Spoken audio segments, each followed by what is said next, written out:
So this video is to help you just navigate and log into Cuttime. And again, it's a friendly reminder to keep your information inside Cuttime updated. So the first time you go to log in, obviously, will be when you set up your password. But after that, if you forget how to access it, you can always come over here and click on Cuttime link. Or again, if you just go cuttime.com or something like that, you will easily find it on a Google search. So I'm going to click on that now. And I'm going to type in my test person information. So let me just do that. Again, this was the password that I made last time. It's funny because I honestly don't remember if I did one thing or another, so we'll find out. Looks like I remembered. So again, now I've logged into the student's account. So this is test, my student.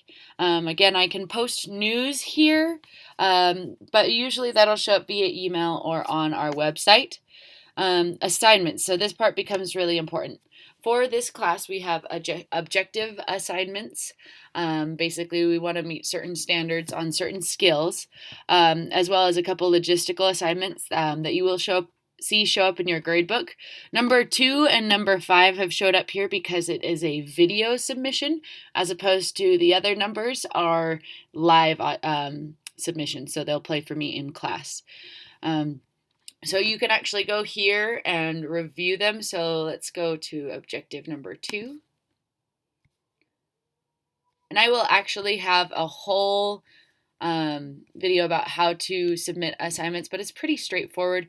It's got the description and all of that. So I'm not going to go into that now, but just know that that exists. If you want to get back to that main page, you can always click on the Cuttime button here. New Year assignment. So this one's really important. It's not a submission, even though they give you that option. I asked them actually from their development team to take this portion off. That is something you will turn into the basket. So all you need to do is say certify if I've completed it once you have, and then I will check the basket and I can mark it off. Again, that New Year checklist is so important just to get everything started. And one of the things on the New Year checklist is logging into Cuttime.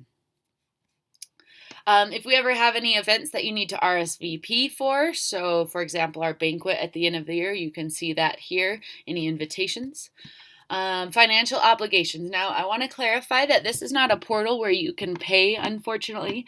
I've been working with the district on trying to get that set up, but for right now, all it is just a way for you to see if you have paid. We have some awesome booster parents who actually log this information and help me keep track of it, so that way you can just always know where you stand. You don't have to come and ask me to dig out the receipt out of my huge bin that I put them in. So as you pay them, I get print-offs from the office. An extra receipt is always helpful in my basket just because sometimes they put it into the wrong account. It helps us figure out where it went faster.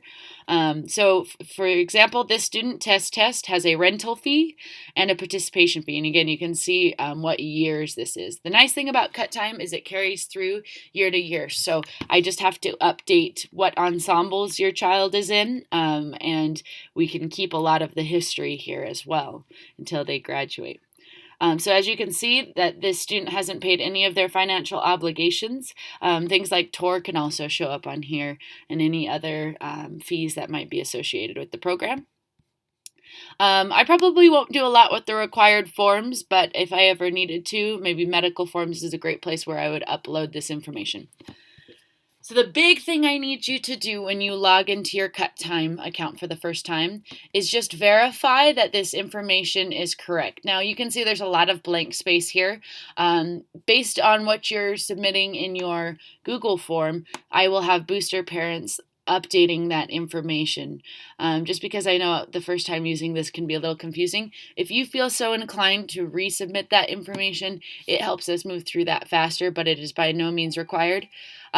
Information like their private teacher is always helpful to me when I'm doing research on what my students are doing outside of my classroom.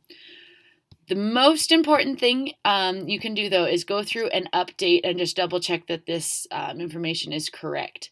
I do need the medical information. That would be really, really, really helpful. Relationships. So this is really important. The nice thing about the way I've added your accounts in is it should automatically have a parent, at least one of you, listed as a relationship.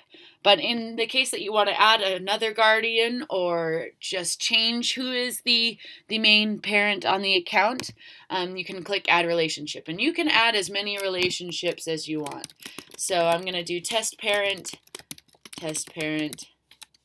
And what this will actually do, it should make an account for them separate from what we actually are already doing. So let's do 1990s, let's do 75. And then email, just going to put the same one.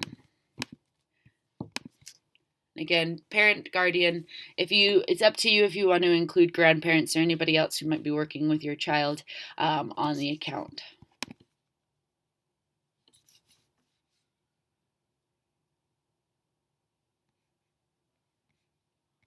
So I'm not going to dive into that today, but that's essentially how you would add new person. You can also see what they've been doing in the program. So you can see that this student I listed as an orchestra member. They're in the string section and they play the violin. And then if they're in student leadership, it actually might get listed here as well.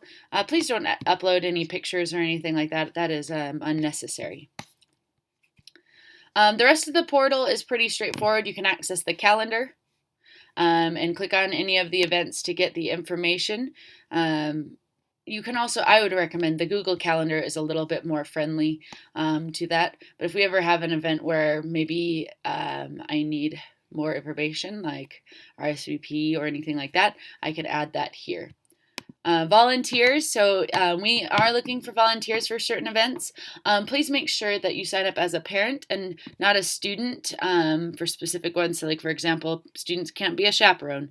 I've been trying to figure out how to get them separated. I haven't been able to figure that out yet, but as soon as I will let you know that I did. So feel free to take a look at that. We'll be pushing those more later in the year. There's an assignment portal, so you can see a little bit more detail of what it is. And then this one, anytime students might lose things or just, forget where their information is, I will upload it here. You'll be seeing more and more things show up there throughout the year. So again, that's how to access your Cuttime portal. Hopefully you found that useful.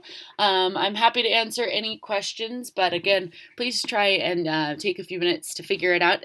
That saves me a lot of time if possible. So thanks again for watching.